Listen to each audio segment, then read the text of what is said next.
어, 유대인들은 할례를 받지 않는다라는 이유로 이방인들을 매우 꺼려했습니다.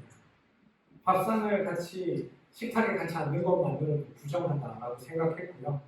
상종하지 않는 게 자신들의 거룩함을 지키는 방법이라 생각했습니다. 그리고 그건 그들이 겪어왔던 삶의 역사와도 다르지 않습니다. 왜냐하면 유대인 이스라엘이 이방인들로 말미암아 죽임을 당했고, 이방인들로 말미암아 그들의 성전이 무너졌고, 이방인들로 말미암아 그들의 형제 자매가 포로로 끌려가고, 이방인들로 말미암아 그들이 망했던 기억이 그들 가운데 깊이 새겨져 있기 때문에 이방인들에 대한 근원적인 불신이나 불만이 그들에게 있을 수밖에 없었던 겁니다. 그러면 사도행전을 기록한 성서 기자가 유독 이방인에게 복음이 전해졌다라는 사실에 주목하고 있는 건 그만큼 이방인들에게 이 복음이 전달되는 게 매우 이례적이고 놀라운 일이었다라는 걸 반증하는 것이기도 합니다.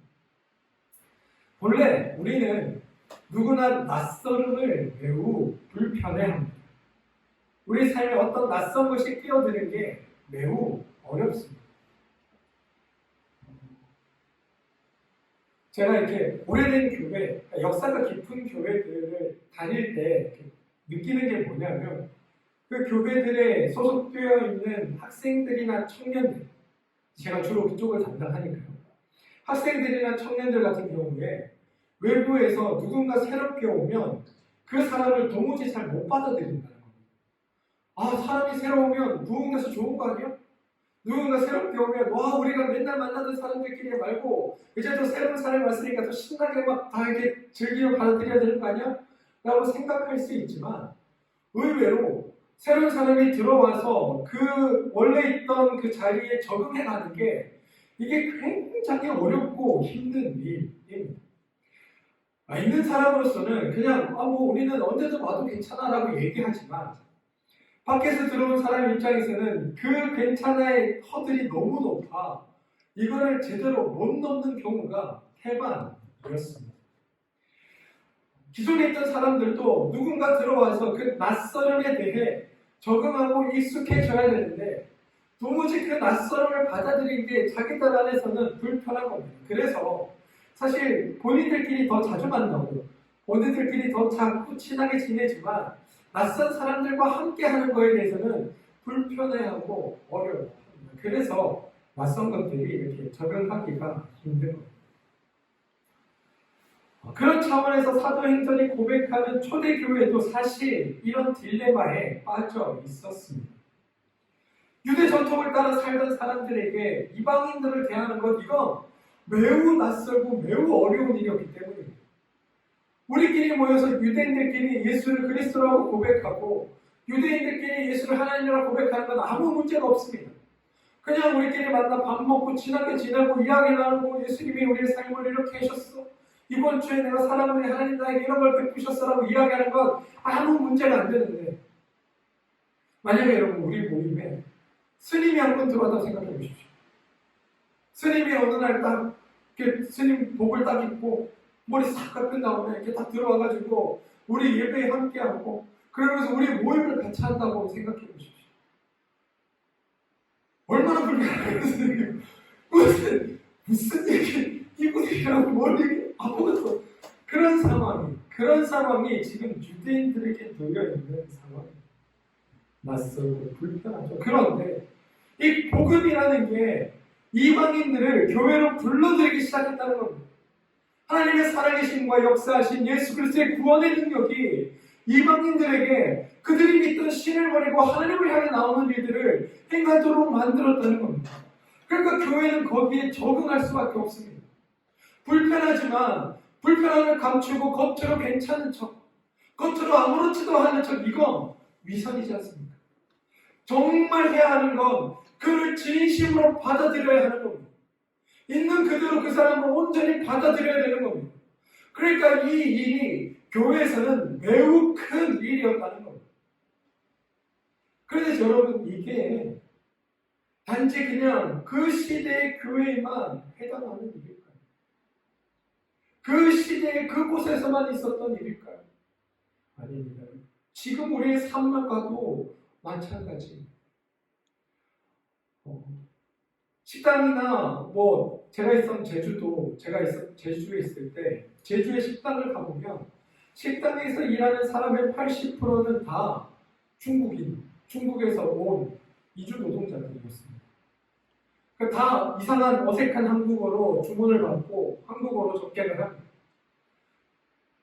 이렇게 식당 사장님 입장에서는 그 사람들이 우리나라 사람을 쓰는 것보다 비용이 훨씬 저렴하니까 적어도 몇십만 원씩 한 사람도 아낄 수 있으니까 기꺼이 그 사람들 쓰는 거에 주저함이 없고, 당시 제주도는 한국으로 비자 없이 제주도로 올 수 있었거든요. 와가지고 거기서 지내는 게 가능했거든요. 그러니까 제주도 사람들이 중국 사람들이 돈 벌려고 제주도로 엄청 넘어와서 그곳에서 일하고 있던 상황이었어요. 그것 때문인지 몰라도 한국인이 외국인 노동자를 대하는 그 시선과 태도가 매우 안 좋다라는 인식을 우리는 사회적으로 공감하고 있습니다. 특히나 동아시아나 이렇게 아시아 계통에 있는 사람들이 일을 하거나 있으면 우리는 그 사람들을 불법 체류자 내지는 좀 안 좋은 시각으로 그 사람들을 바라봅니다. 함께 살아야 할 대상이나 함께 있어야 할, 함께 공존해 가야 할 존재로 보지 않고 내 목적이나 이익에 맞게 싼 사람들을 데려다 쓰니 우리 밑에 있다고 생각하고 그 사람들을 바라보는 경향들이 우리 사회에도 존재한다는 겁니다. 근데 그런 시각이 초대 교회 안에도 고스란히 남아 있었습니다. 그런데 문제는 아니고, 그래도 그나마 나은 건 초대 교회는 그 문제를 해결하기 위해 매우 적극적으로 현실 앞에 치열하게 고민했다는 겁니다. 저 사람이 우리 소속으로 들어왔어. 여기에 앉아 예배를 드려. 스님이 한 분, 자기가 더 이상 부처를 믿지 않고 예수를 믿겠다고 결단하고 우리 교회에 들어왔어. 그런데 기존의 생활에 얻은 그 삶은 버리고 싶지 않아. 승복을 입고 머리 깎은 채로 앉아서 예배 가운데 있어. 그럼 그 사람을 겉으로 괜찮아, 좋아라고 받아들이는 게 아니라 진짜 내가 사랑할 수 있는 존재, 진짜 내가 거듭해서 저 사람과 함께 할 수 있는 존재로 받아들이기 위해 교회는 애쓰고 노력했다라는 사실입니다.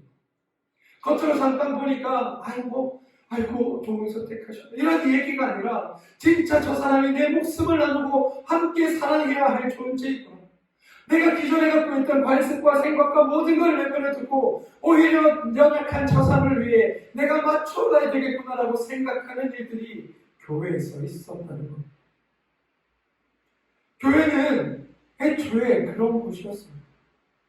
이방인 선교를 통해 곳곳마다 교회가 세워지고 주님의 복음이 세상으로 전파되는 그 자리에 이방인들이 교회로 들어오면 들어올수록 교회 안에 있었던 기득권층인 유대인들은 자신의 권리와 자신의 욕심과 자신의 주장을 하나씩 내어놓으며 그들을 어떻게 하면 더 진심으로 사랑할 수 있을까? 그들과 어떻게 하나님 나라를 누리며 살아갈 수 있을까? 그들과 어떻게 우리가 하나 되어 서로 섬기며 살아가는 일을 할 수 있을까를 고민했었다는 겁니다.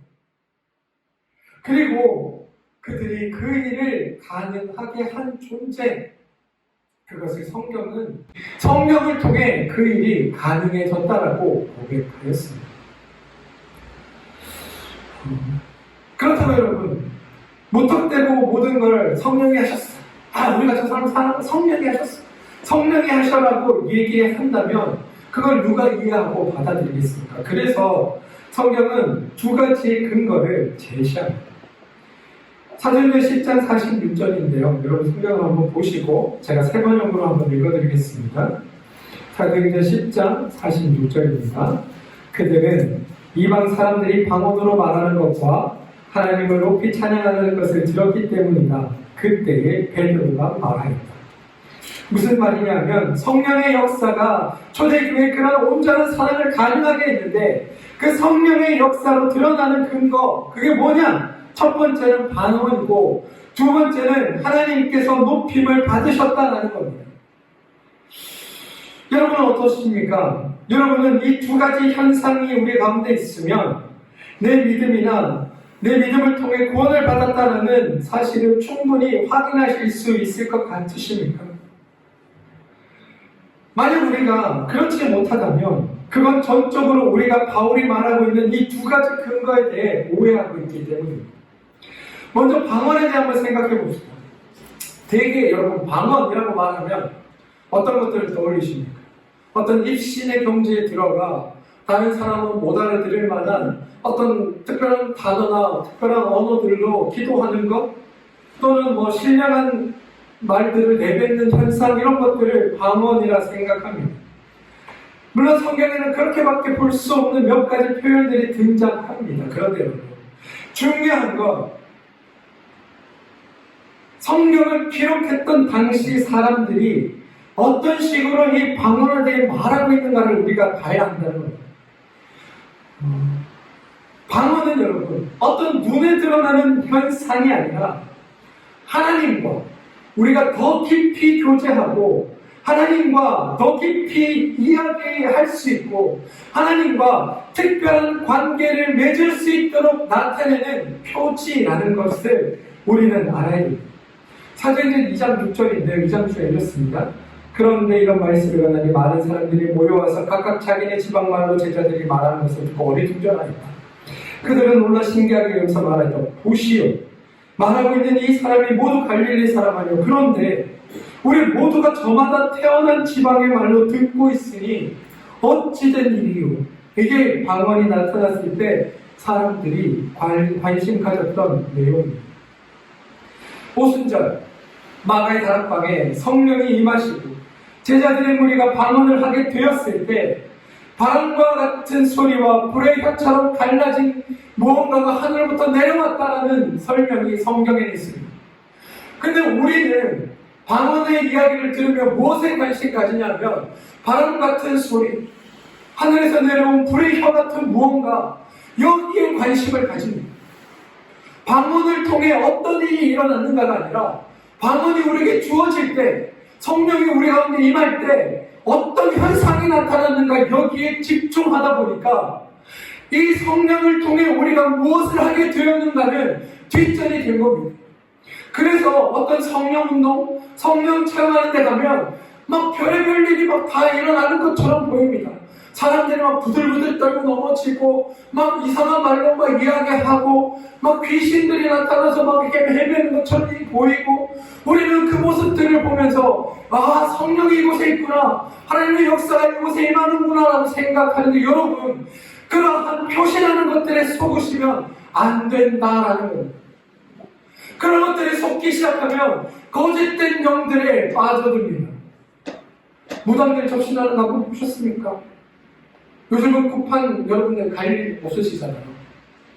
저 진짜 어릴 때 시골 할머니 댁에 가면 이렇게 동네에서 한 번씩 쿠판 벌어주면 쿠판이 벌어주거든요.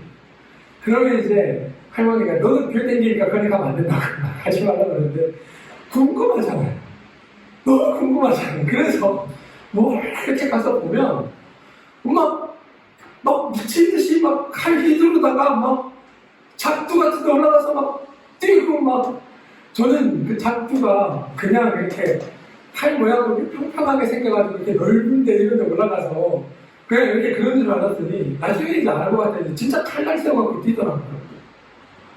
그런 애들을 보면서 와, 신비롭다, 와, 신기하다 하는 것과 성령이 내려왔다고 현상을 보며 방언하는 것, 그리고 막 귀신이 막 이야기하는 것처럼 보이는 그런 현상과 사실 전혀 다른 것을 우리는 구분할 수 없다는 겁니다. 현상만 놓고 보면 우리가 성령을 받은 모습과 귀신이 접신한 모습을 구분할 수 없다는 거예요. 그래서 중요한 건 현상이 아니라는 겁니다. 어디에서 막 방언이 일어나고 사람들이 막 자지러지고 쓰러지고 막 거품을 물기도 하고 막 어떤 사람이 막 자신 안에 있는 막 악마가 드러나는 것처럼 행동한다고 해서 그것이 성령이 임하는 자리라고 말하면 큰일 날 수 있다는 겁니다. 성령은 어디에서 임하는가? 그것이 아니라 바로 성령 이후에 그 사람이 어떻게 변화되고 달라지었는가, 그 역사함을 통해 그들이 어떤 존재로 바뀌어 갔는가, 이게 훨씬 더 중요한 겁니다. 오늘 마가의 다락방에 성령이 내려 그들이 성령을 받고 방언으로 말하기 시작한 이후에 생긴 일이 뭐냐면 갇혀있던 그들이 그 방 넘어 있는 사람들과 소통하기 시작했다는 겁니다. 하나님이 어떤 분인지, 우리 가운데 역사하신 예수 그리스도의 역사함을 그들이 입으로 증거하면서 그들의 말로 알아듣게 서로 이야기 나누었다는 것에 이 방언의 핵심이 있다는 겁니다. 내가 만난 하나님이 이래, 너가 만난 하나님은 어때? 그래, 그렇구나. 내가 만난 하나님이 내 삶을 이렇게 인도하셨어. 그러니 너도 그 하나님을 만나면 좋을 것 같아. 네 삶이 이래? 그런데 내가 너를 위해 기도해보니까 너의 삶에 이렇게 역사하시는 하나님의 인도하심이 있는 것 같아. 그러면서 내가 믿는 하나님이 그냥 나에게 존재된 하나님이 아니라 우리 모두의 삶을 이끌고 우리 모두와 함께 하시며 우리 모두의 삶을 이끌어 가시는 하나님이라고 고백하는 일들이 우리 안에 있을 때 그게 바로 성령의 역사고 하나님의 은혜라고 우리는 알고 있다는 거예요. 제자들이 방언을 받아 자기들만의 말로 이상한 말로 그 하나님에 대한 고백을 했다는 게 핵심이 아니라 교회 밖에 있는 사람들이 저마다의 언어로 제자들이 전하는 말을 알아들었다는 게 핵심입니다. 이 사실을 여러분 놓쳐서는 안 됩니다. 말하는 까닭이 뭡니까? 서로 이야기를 나누려고 하는 것 아닙니까? 우리가 어떤 말을 할 때 쟤랑은 한국말을 계속 이야기하고 있는데 말이 안 되는 경우가 있어요. 그런 경우 이렇게 느끼지 않습니까? 나는 이 말하고 쟤는 저 말해요. 다 한국말이에요. 그런데 도무지 쟤는 무슨 말을 이해를 못하겠고 쟤는 내 말을 무슨 말인지 도무지 이해를 못하는 경우들이 우리 가운데 있습니다. 근데 그건 소통에 실패한 거예요. 방언은 말이 아니라 소통입니다. 내가 방언으로 하나님께 기도했을 때 하나님께 들려지는 음성이 있어야 그게 제대로 된 기도입니다. 내가 방언으로 말을 했을 때 내가 한 말을 알아듣는 사람이 있어야 그게 제대로 된 방언입니다. 아무도 모르고 아무도 이해하지 못하고 아무도 깨닫지 못하고 나도 하나님과 아무 소통이 안 되면서 막 이상한 말로 짓거려대는 것, 이건 방언이 아니라는 거예요. 그 사이를 우리는 알아야 합니다.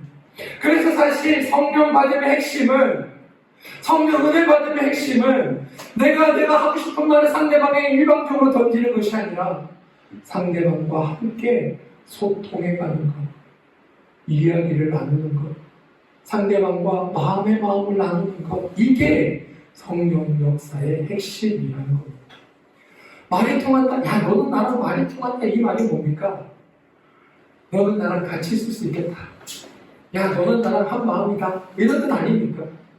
마음과 마음이 통하는 게 말과 말이 통하는 겁니다. 성령의 역사는 그런 겁니다. 제가 앞에서 설교를 하면 여러분들이 제 말은 비록 어눌하고 명확한 언어로 여러분이 전달 안 될지라도 목사님이 어떤 마음으로 이 말씀을 우리에게 전하는지는 알겠다. 저 얘기가 어떤 얘기인지 대충 알아듣겠다. 그러면 우리 안에 소통이 일어나는 거예요. 그게 성령의 역사입니다.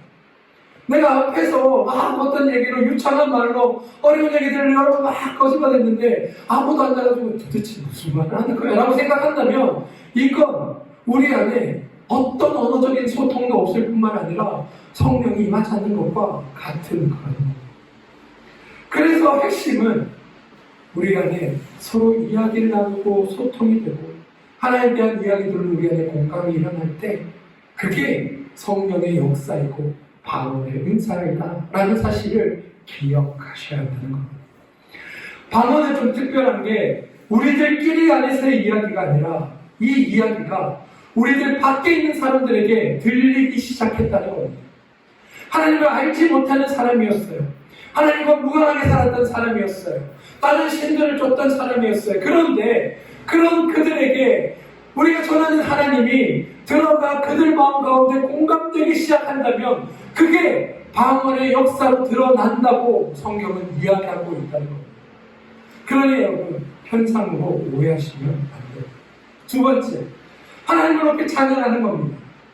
우리가 여러분 매일 CCM 들으시고 찬송가 늘 즐겨 부르시고 이렇게 사시는 분들이 아마 계실 겁니다. 그런데 그런 거 아무리 해도 그냥 달라지는 거 없다라 라고 얘기하시는 분들도 분명 존재합니다. 아마 CCM을 부르고 찬송을 불러도 내 삶에 하나님의 살아계신과 역사하심이 그닥 와닿지 않기 때문에 아마 그런 얘기들을 하시는 것 같습니다. 근데 여러분, 우리가 하나님을 높인다는 것에 대해 우리가 좀 고민해야 합니다. 하나님을 높인다는 게 우리가 열심히 CCM 부르고 하나님 주여 이렇게 부르면 그게 하나님을 높이는 걸까요? 우리가 무엇을 해야 하는지 잘 기억해야 되는데, 여러분, 하나님은 어떤 게이지가 있다고 생각합시다. 게이지가 있어요. 게이지가 있는데 최고 맥스로 게이지가 찼다고 생각해 봅시다. 하나님은 이미 맥스예요. 꽉 차 있으신 분입니다. 이미 최고의 높으신 분이에요. 최고의 존엄자예요. 그런데 나는 그 옆에 게이지를 가지고 있어요. 그런데 그 하나님을 이미 맥스로 차 있는 하나님을 높이려면 어떻게 해야 될까요? 이 차이를 높이려면 내가 낮아져야 됩니다. 내가 낮아지면 내가 낮아진 만큼 하나님이 더 높아지는 거예요. 하나님과 나의 관계가 더 높아지는 거예요. 그런데 우리는 어떻게 생각하냐면 하나님은 요 정도, 나는 요 정도라고 생각해요. 그래서 내가 주님 부르면 주님이 이렇게 점점 올라진다고 생각합니다. 근데 그게 아닌 거예요. 하나님은 이미 맥스예요. 가장 높은 곳에 계세요. 가장 지극히 지엄하신 분이고 가장 위대하신 분이며 가장 능력이 많으시고 가장 위대하신 하나님이세요. 그런데 우리가 하나님을 높이는 방법은 내가 낮아져야 하나님과의 관계가 더 높아지는 겁니다. 근데 우리는 이걸 알지 못하고 나는 끊임없이 높아지고 내가 높아지는 만큼 하나님도 높아져야 된다고 주님을 죽어라 높이고 있어요. 근데 이게 뭡니까? 내가 높아지는 순간 하나님이 높아지는 게 아니라 내가 더 드러나게 되는 겁니다. 우리는 이 차이를 모르고 끊임없이 주님을 높인다고 얘기하면서 주님 찬양하고 높인다고 하나님 부르짖습니다. 중요한 건 여러분, 하나님을 높이는 가장 좋은 방법은 나를 낮추는 것에 있음을 기억하셔야 됩니다.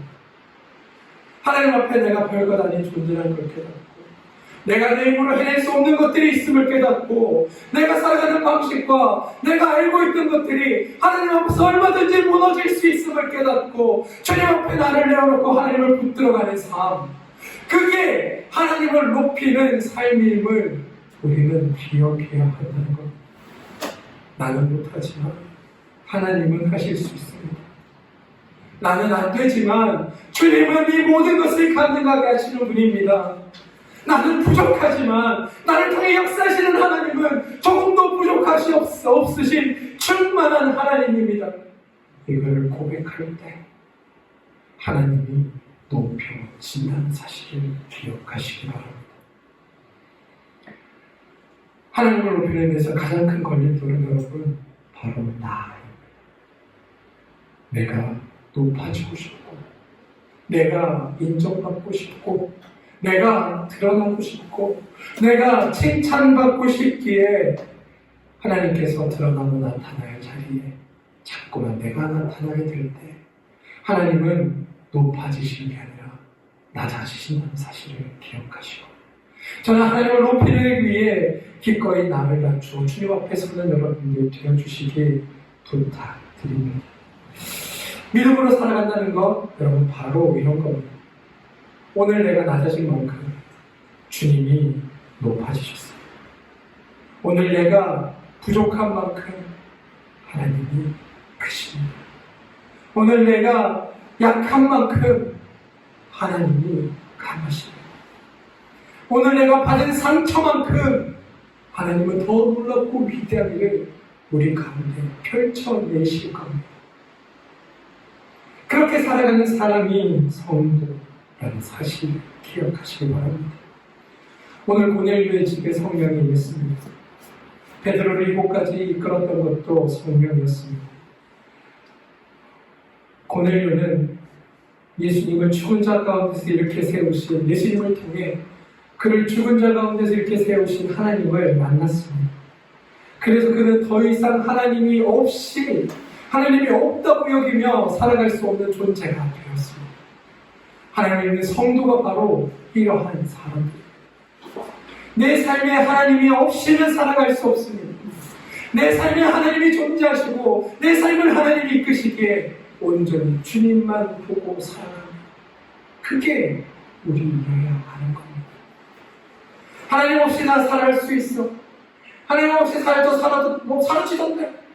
하나님 없이 살아도 괜찮더라, 그게 다른 거 없던데 라고 생각하는 순간 여러분, 우리의 영혼이 타락하기 시작하고 우리의 영혼이 하나님과 멀어지기 시작합니다. 성도된 우리는 끊임없이 하나님 앞에 나를 낮추고, 하나님 없으면 나는 살 수 없습니다.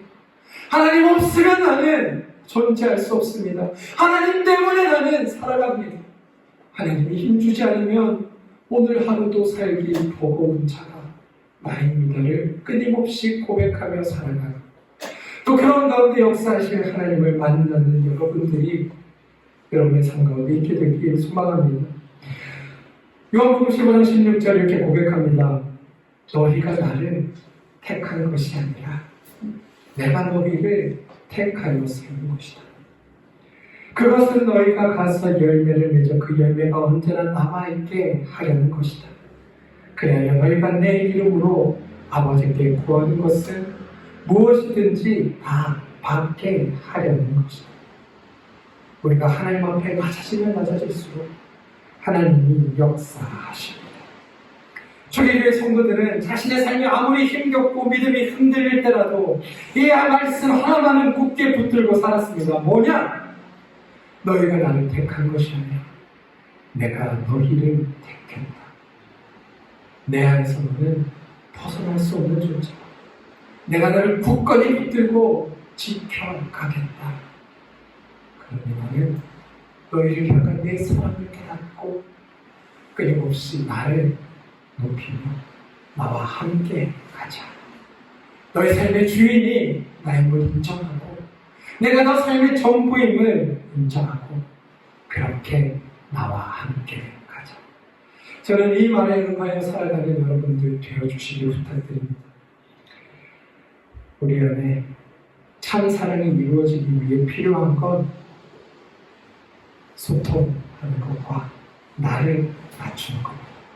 이 일은 내가 할 수 있는 것이 아니라 하나님으로 말미암아 이루어진다는 사실을 기억하시고 우리 안에 이루어내실 하나님을 붙들며 살아가는 여러분들 되어주시길 부탁드립니다. 기도하겠습니다. 주님,